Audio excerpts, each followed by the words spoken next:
लेकिन आडवाणी वहां भिड़ गए। ठीक, अब हमने आपको अटल बिहारी वाजपेयी की खातिर राष्ट्रीय स्वयंसेवक संघ से भिड़ने वाले आडवाणी के दो अलग अलग मौकों के दो अलग अलग किस्से सुना दिए हैं। एक अटल की खातिर संघ से भिड़ते आडवाणी का वो किस्सा है जिसे देश के सियासी विश्लेषकों और पत्रकारों का एक बहुत बड़ा तबका अटल आडवाणी की दोस्ती का सबसे पक्का सबूत मानता है, और एक अटल की ही खातिर आरएसएस से ही भिड़ने वाले आडवाणी का वो किस्सा है जिसे मैं अटल आडवाणी की दोस्ती का सबसे पक्का सबूत मानता हूं। अब आपको इन दोनों किस्सों में से कौन सा किस्सा अटल आडवाणी की दोस्ती का ज्यादा पक्का सबूत लगता है?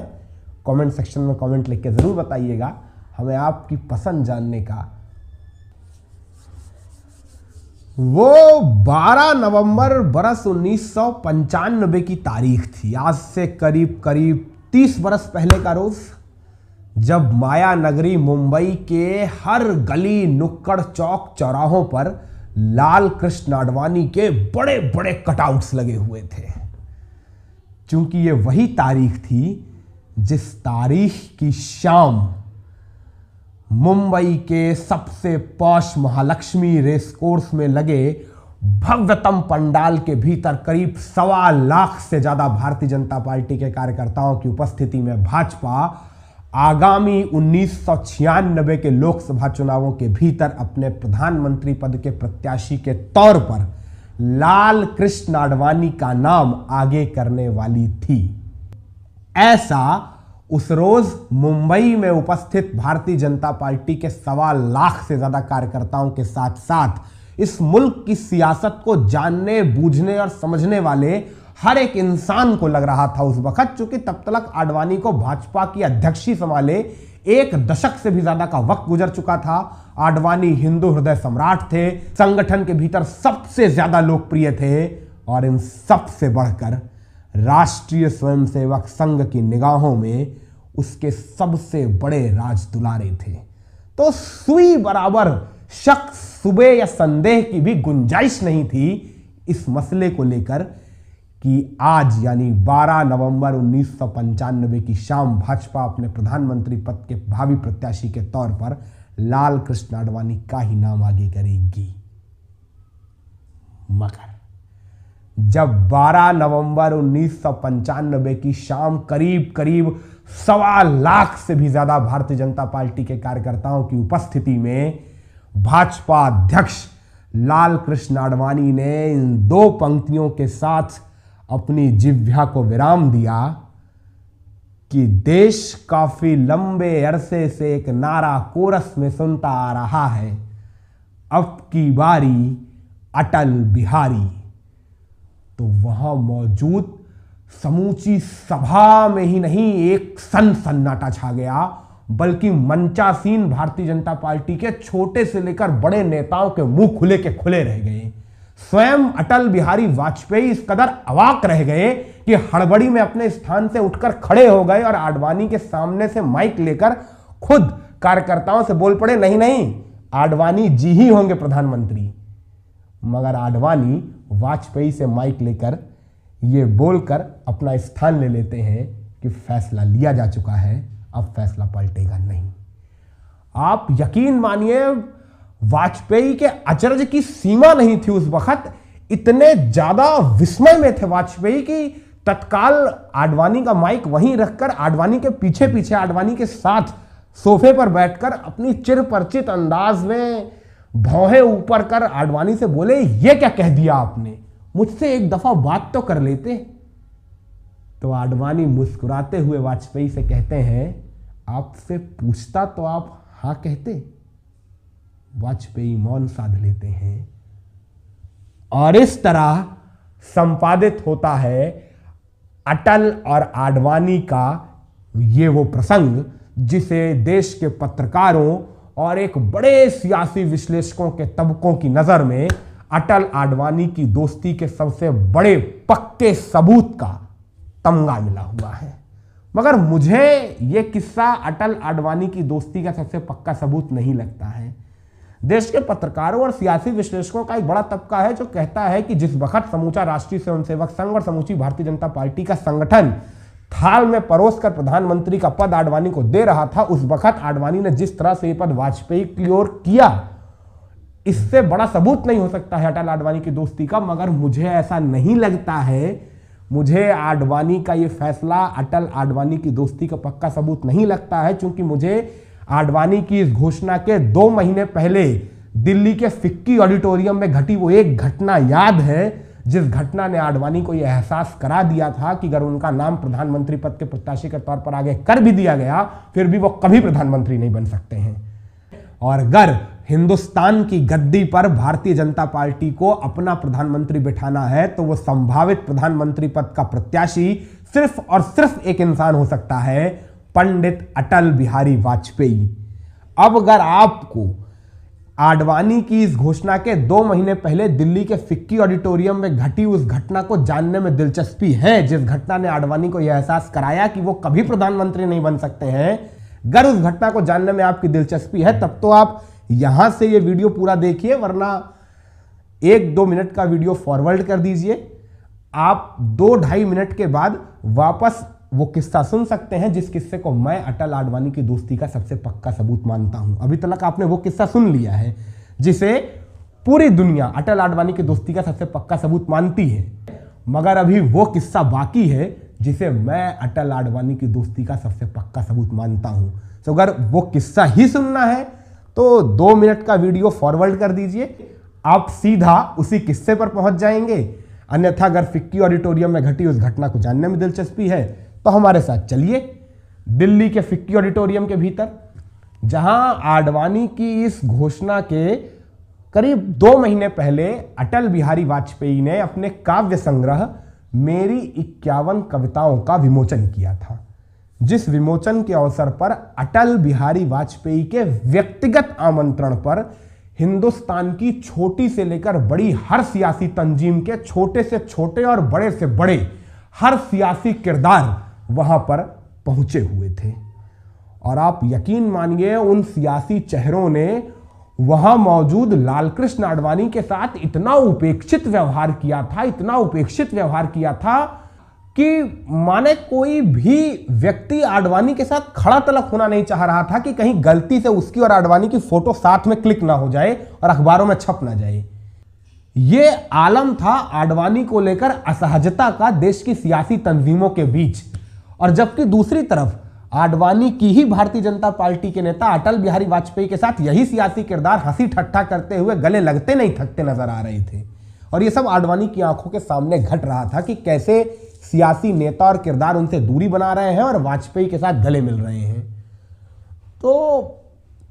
यही वो क्षण था जब आडवाणी को कहीं ना कहीं इस बात का एहसास हो गया था कि अगर बाबरी विध्वंस के बाद सियासी तौर से अछूत हो चुकी भारतीय जनता पार्टी को सियासी स्वीकार्यता का पुट कोई एक इंसान दिलवा सकता है तो उसका नाम है पंडित अटल बिहारी वाजपेयी। और फिर आगे चलकर दिल्ली के फिक्की ऑडिटोरियम में हासिल हुई अपनी इसी चेतना से प्रेरित होकर आडवाणी ने मुंबई में आयोजित हो रहे भारतीय जनता पार्टी के यशोभूमि अधिवेशन के भीतर अटल बिहारी वाजपेयी को आगामी 1996 के लोकसभा चुनावों में भाजपा के प्रधानमंत्री पद का प्रत्याशी घोषित किया। इसीलिए मेरी दृष्टि में यकीनन लालकृष्ण आडवाणी के हृदय में अटल बिहारी वाजपेयी के लिए सम्मान था, प्रेम था, आदर था, लगाव था। मगर आडवाणी का यह फैसला एक दोस्त आडवाणी का अपने दोस्त वाजपेयी को दिए किसी दोस्ती भरे नजराने से ज्यादा एक कुशल सियासतदार का अपनी पार्टी के हित में चला गया एक सोचा समझा रणनीतिक सियासी दांव था। आपको ऐसा लगता है या नहीं, आप कमेंट सेक्शन में कमेंट लिखकर जरूर बताइए हमें। मगर कमेंट अभी ना करिए, क्योंकि अभी आपको हमारे साथ चलना पड़ेगा आज से 39 वर्ष पहले, तभी तो सुन पाएंगे वो किस्सा जो मेरी दृष्टि में अटल और आडवाणी की दोस्ती का सबसे पक्का सबूत है। मगर क्या है कि उस किस्से को सुनाने में एक समस्या है, बहुत बड़ी समस्या। वो क्या है कि आप 2025 में बैठकर वो किस्सा समझ नहीं सकते हैं। उसके लिए तो आपको हमारे साथ चलना पड़ेगा आज से करीब करीब 39 बरस पहले, बरस 1986 के आसपास के उस कालखंड में, जब लाल कृष्ण आडवाणी के हाथों में भारतीय जनता पार्टी की कमान सौंप राष्ट्रीय स्वयंसेवक संघ भाजपा को पूरी तरह से अपने वैचारिक सांचे में ढाल देने की कवायद पर आगे बढ़ता है। और आगे बढ़ते ही उसे नजर आती है अपनी इस राह की सबसे बड़ी बाधा, यानी अटल बिहारी वाजपेयी नाम का वही किरदार जिसने अभी 8 बरस पहले इसी भारतीय जनता पार्टी को गांधीवादी समाजवाद के रास्ते पर आगे बढ़ाने का ऐलान कर समूचे नागपुर की नींदें उड़ा के रख दी थी। और शायद यही वजह भी थी कि बरस 1987, 88, 89 के उस कालखंड में जब राष्ट्रीय स्वयंसेवक संघ भारतीय जनता पार्टी पर अपनी पकड़ मजबूत कर रहा था, संघ ऐसी परिस्थितियां निर्मित कर देता है भारतीय जनता पार्टी के भीतर कि भाजपा के संस्थापक, भारतीय जनता पार्टी के आधार पुरुष, भाजपा के पितृ पुरुष, भारतीय जनता पार्टी की पहचान कहे जाने वाले पंडित अटल बिहारी वाजपेयी स्वयं अपनी ही स्थापित की हुई पार्टी के भीतर आहिस्ता आहिस्ता आहिस्ता आहिस्ता हाशिए पर खिसकते चले जाते हैं और कोई चूं तक नहीं बोल पाता है। आप यकीन मानिए, जिस अटल बिहारी वाजपेयी की तर्जनी के इशारों पर, उनकी भौहों की उसी चिर परिचित शैली के अंदाज पर भारतीय जनता पार्टी का सियासी उद्भव मुमकिन हो सका था, उसी भारतीय जनता पार्टी के छोटे बड़े सांगठनिक फैसले अटल बिहारी वाजपेयी की इच्छा अनिच्छा को दरकिनार करके लिए जाने लगे। बरस 1988-89 आते आते तो वो दौर दस्तक दे चुका था भाजपा के भीतर, जब भाजपा की छोटी बड़ी सांगठनिक बैठकों और गतिविधियों में वाजपेयी का हिस्सा ही नहीं समझा जाता था। और अगर वाजपेयी उन बैठकों में हिस्सा लेते थे तो हश्र 1989 के उस पालमपुर अधिवेशन से लिखा हो जाता था, जहां वाजपेयी की इच्छा अनिच्छा के बावजूद जो प्रस्ताव जिसने चाहा वो प्रस्ताव पारित हो गया। माने आप यकीन नहीं मानेंगे, अटल बिहारी वाजपेयी की इस कदर उपेक्षा होने लगी थी उनकी अपनी भारतीय जनता पार्टी के भीतर कि विश्वनाथ प्रताप सिंह सरीखे दूसरे विपक्षी दल के नेता अटल बिहारी वाजपेयी के पास अपनी पार्टी की सदस्यता का प्रस्ताव लेकर पहुंचने लगे थे कि अटल जी, भारतीय जनता पार्टी के भीतर तो आपको उचित सम्मान नहीं मिल रहा है, तो आप हमारी पार्टी के भीतर आ जाइए। उन प्रस्तावों पर यकीनन वाजपेयी ने कभी गौर नहीं किया, मगर अपनी ही पार्टी के भीतर राष्ट्रीय स्वयंसेवक संघ के चलते होने वाली अपनी इस उपेक्षा से वाजपेयी क्षुब्ध तो थे, दुखी तो थे, इतने दुखी थे कि एक दौर में वाजपेयी ने दिल्ली में रहना बंद कर दिया था। माने 1990-91 के दौर में वाजपेयी ज्यादातर वक्त तो मनाली के उस पार, उन्होंने हिमालय की पहाड़ियों में जो अपने लिए 2 कमरे का घर बना रखा था, वहां रहा करते थे वाजपेयी। भारतीय जनता पार्टी की नेताओं से ज्यादा वक्त वो अपने कुत्ते बॉली और बबली के साथ बिताया करते थे। यह दौर आ चुका था। मगर आप यकीन मानिए, अगर यहीं तलक बात रहती ना तो फिर भी कुशल रहता। बरस 1991 आते आते तो राष्ट्रीय स्वयंसेवक संघ ने अटल बिहारी वाजपेयी के साथ वो सलूक करने की सोच ली थी, संकल्प कर लिया था, जिस सलूक को सोचकर अटल बिहारी वाजपेयी, छोड़ दीजिए, समूची भारतीय जनता पार्टी हिल गई थी। आडवाणी का कलेजा कांप गया था कि संघ वाजपेयी के साथ ऐसा कर कैसे सकता है। चूंकि बरस 1991 के लोकसभा चुनावों के बाद राष्ट्रीय स्वयंसेवक संघ ने भारतीय जनता पार्टी के भीतर यह ऐलान करवा दिया था कि इस दफा सदन के भीतर नेता भाजपा का पद अटल बिहारी वाजपेयी के पास नहीं रहेगा। आप सोच रहे होंगे इसमें कौन सी बड़ी बात थी, ये तो बस नेता भाजपा का पद था सदन के भीतर। तो हुजूर, आपकी जानकारी और आपकी सीमित समझ में होगा ये छोटा सा नेता भाजपा का पद सदन के भीतर, मगर अटल बिहारी वाजपेयी के लिए यह पद बीते 4.5 दशक से उनकी पहचान का हिस्सा था, उनका वजूद था, उनका अस्तित्व था, उनका नाज था, उनका गुरूर था, उनका माथा था, उनका मस्तक था, उनके मस्तक का मुकुट था। उनके समूचे सियासी सफरनामे का अर्थ था। ये बात अटल बिहारी वाजपेयी के सिवा अगर भारतीय जनता पार्टी में कोई एक इंसान समझता था तो उसका नाम था लाल कृष्ण आडवाणी। तभी जब राष्ट्रीय स्वयंसेवक संघ ने भारतीय जनता पार्टी के भीतर यह ऐलान किया कि इस दफा सदन के भीतर नेता भाजपा का पद अटल बिहारी वाजपेयी के स्थान पर लाल कृष्ण आडवाणी को दिया जाएगा, तो इस ऐलान का सबसे पहला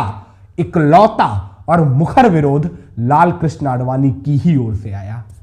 आडवाणी ने स्पष्ट कर दिया कि नहीं, मैं वाजपेयी जी से यह पद नहीं ले सकता हूं, किसी कीमत पे नहीं। आप यकीन मानिए, राष्ट्रीय स्वयंसेवक संघ की तारीख के सबसे बड़े दुलरुआओं में से एक और तत्कालीन भारतीय जनता पार्टी के भीतर संघ के आंख नाक और कान कहे जाने वाले के.एन. गोविंदाचार्य खुद बताते हैं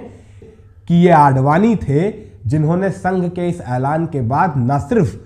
संघ के द्वारा प्रस्तावित सदन के भीतर नेता भाजपा का पद ठुकराया,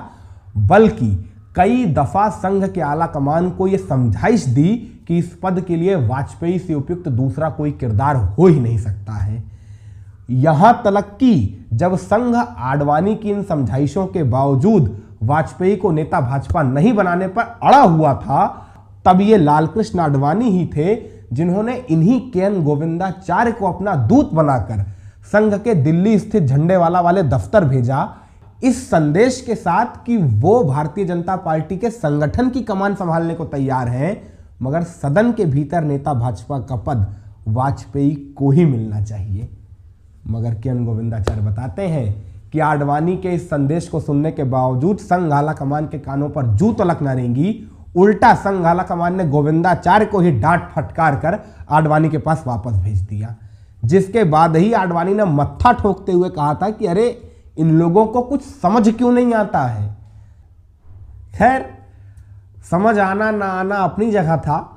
मगर आडवाणी की इन कोशिशों ने और इस मुश्किल वक्त में अटल के कंधे पर रखे गए उनके साथ के इस हाथ ने बीते करीब 4.5 दशक से चले आ रहे अटल आडवाणी के बीते करीब 4.5 बरस से लगातार शुष्क होते संबंधों को नई संजीवनी जरूर दे दी थी।